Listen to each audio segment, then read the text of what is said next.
प्रिय विद्यार्थियों, मैं संतोष कुमार सिंह आज आपके समक्ष हिंदी आधुनिक कविता की प्रयोगवादी धारा के प्रवर्तक कवि सच्चिदानंद हीरानंद वात्स्यायन की प्रसिद्ध कविता कलगी बाजरे की को व्याख्यायित करने का प्रयास करूंगा। यह कविता उनके काव्य संग्रह हरी घास पर क्षण भर में संकलित है और इसका प्रकाशन सन 1949 में हुआ था।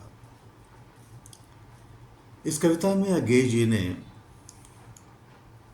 अपनी अभिव्यक्ति के लिए, अपने संप्रेषण के लिए कुछ नए शब्द विधान रचे हैं। प्रेम को अभिव्यक्त करने के लिए उन्होंने नए प्रतीकों, नए उपमानों का चुनाव किया है। परंपरागत उपमानों से उनका मोह भंग हुआ है और उनका मानना है कि पारंपरिक उपमान जो बारंबार हिंदी कविता में दोहराए गए हैं, उन्होंने अपनी अर्थवत्ता खो दी है और उनसे अब विशेष प्रभाव घटित नहीं होता। वे संप्रेषण का कोई चमत्कार करने में असफल हैं। इसलिए नए संवेदन के लिए, अपनी निजी वैयक्तिक अनुभूतियों को स्पष्ट करने के लिए कवि को नए उपमानों की आवश्यकता पड़ती है और ये उपमान उसने अपने अनुभव जगत से जुटाए हैं। मैं कविता पढ़ता हूँ कलगी बाजरे की। हरी बिछली घास डोलती कलगी छरहरी बाजरे की, अगर मैं तुमको ललाती सांझ के नभ की अकेली तारिका अब नहीं कहता, या शरद के भोर की निहार न्यायी कुई टटकी कली चंपे की वगैरह, तो नहीं कारण कि मेरा हृदय उथला या कि सूना है, या कि मेरा प्यार मैला है, बल्कि केवल यही ये उपमान मैले हो गए हैं। देवता इन प्रतीकों के कर गए हैं कूच, कभी बासन अधिक घिसने से मुलम्मा छूट जाता है। इन पंक्तियों में कवि अज्ञेय कहते हैं, अपनी प्रेयसी को संबोधित करते हुए, कि मैं तुम्हें कुछ नए उपमानों से अलंकृत करना चाहता हूं। मैं तुम्हें तुम्हारे सौंदर्य को,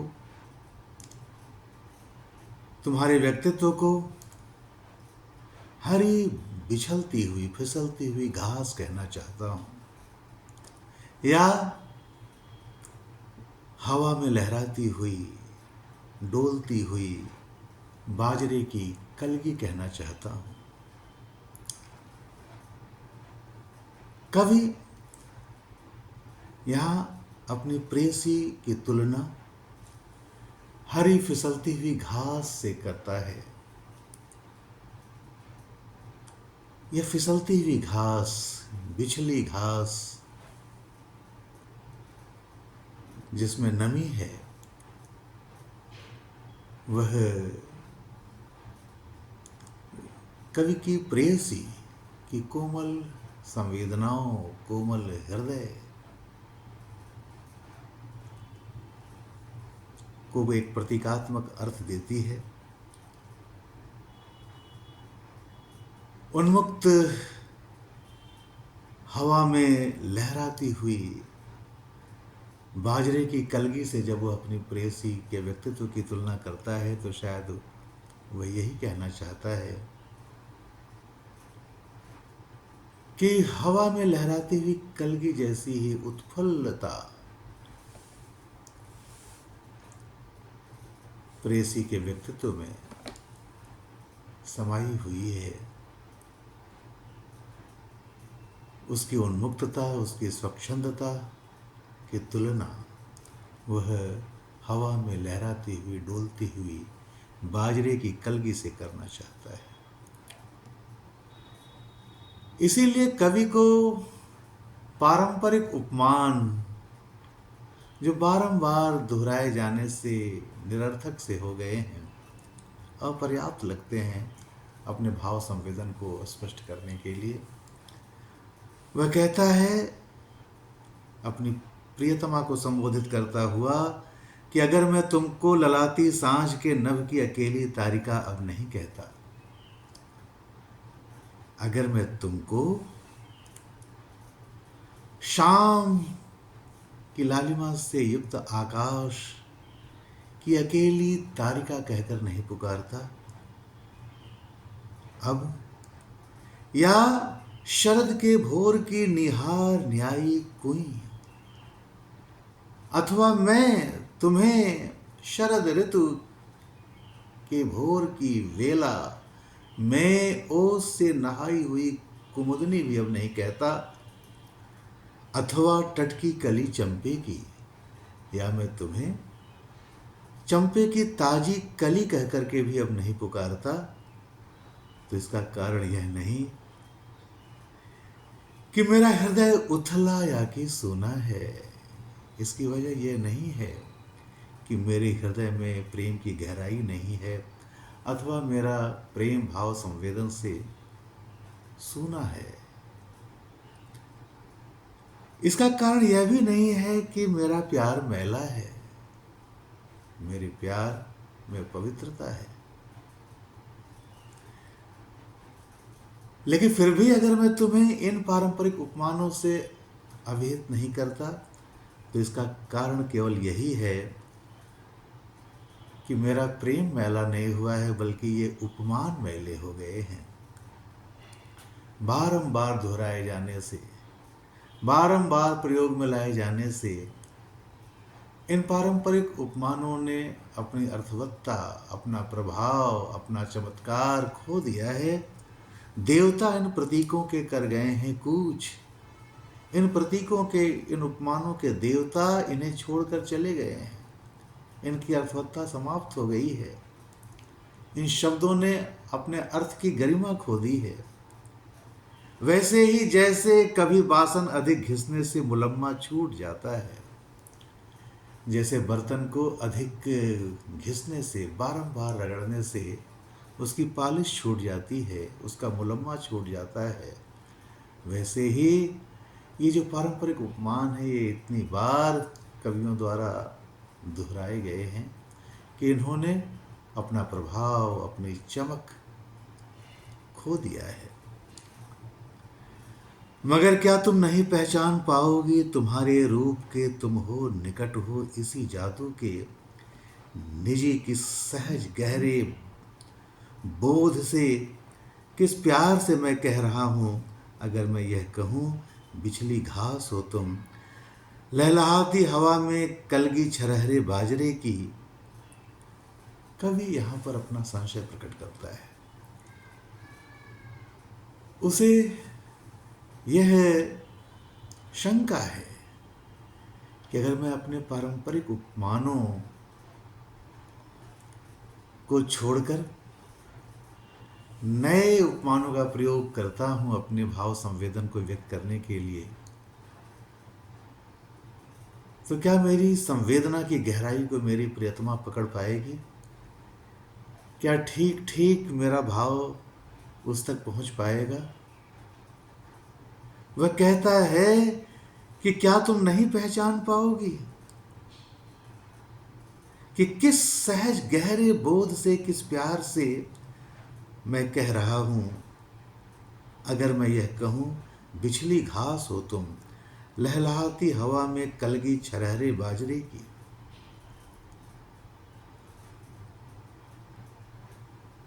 लेकिन आगे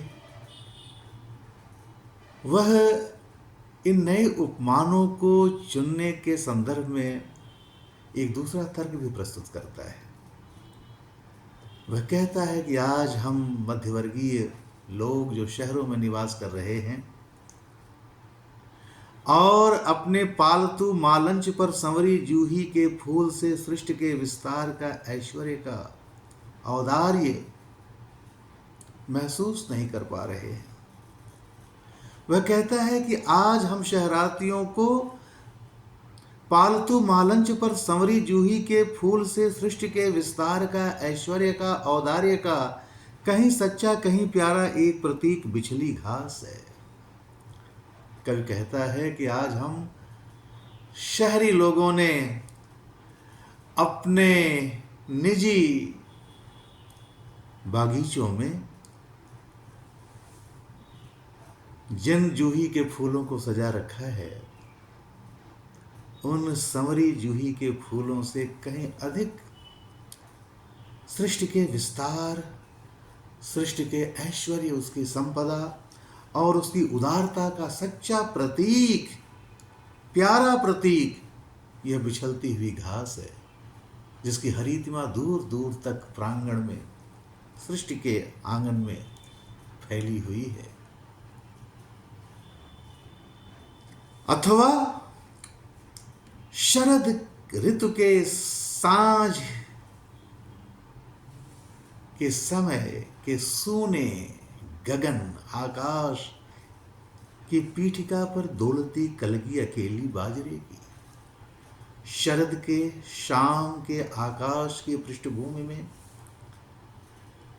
हवा में लहराती हुई, डोलती हुई जो अकेली बाजरे की कलगी है, जो इस सन्नाटे में सूने गगन की पीठिका में लहरा रही है, वह सृष्टि के सौंदर्य, उसके विस्तार, उसकी संपदा, उसके ऐश्वर्य का कहीं अधिक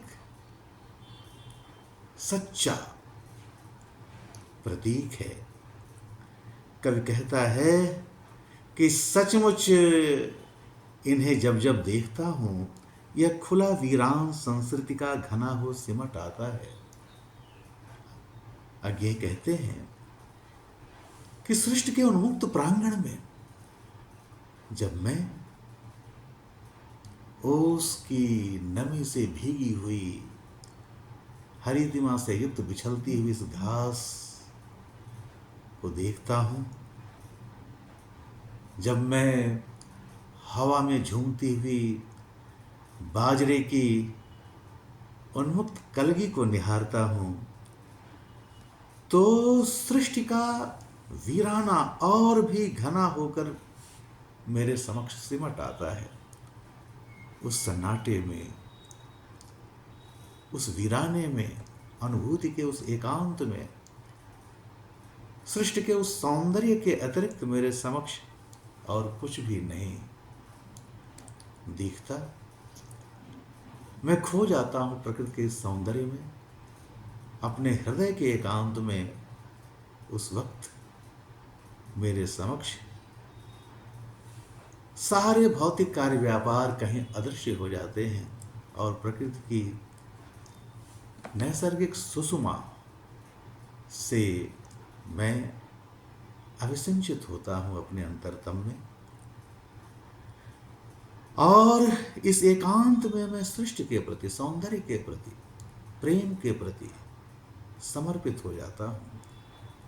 कविता के अंत में आगे एक प्रश्न करते हैं कि शब्द जादू हैं, मगर क्या यह समर्पण कुछ नहीं है? कवि कहता है कि शब्दों का जादुई प्रभाव है। शब्द हमारे भाव संवेदन को संप्रेषित करते हैं। उनका महत्व, उनका प्रभाव अत्यधिक है।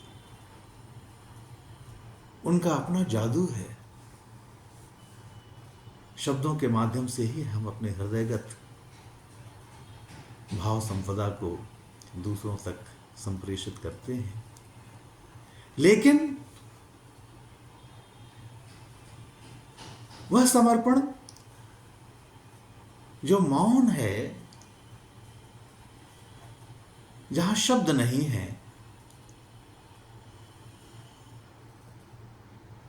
क्या उस समर्पण का कोई मूल्य नहीं है?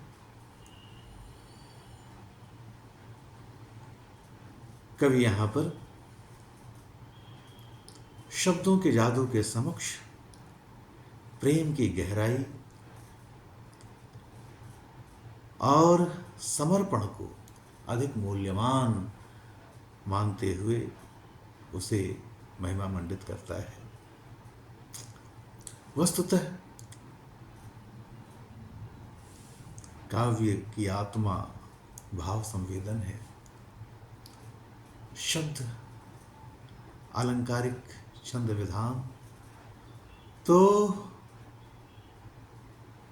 उसके भावों को संप्रेषित करने के माध्यम मात्र है। इस कविता में कवि ने भाव संवेदना की गहराई को निजी वैयक्तिक प्रामाणिक सच्ची अनुभूतियों को विशेष महत्ता प्रदान की है और निर्जीव कृत्रिम शब्द विधान को उसने नकारा है। उसके लिए अलंकारों से बोझिल शब्दाडंबर से युक्त उस कविता का कोई मूल्य नहीं है, उस संप्रेषण का कोई अर्थ नहीं है जो भाव संवेदन से रहित है। इसीलिए कवि कहता है कि यद्यपि शब्दों का जादुई प्रभाव है, लेकिन उससे कहीं बढ़कर प्रेम की गहराई और उसका समर्पण है। धन्यवाद।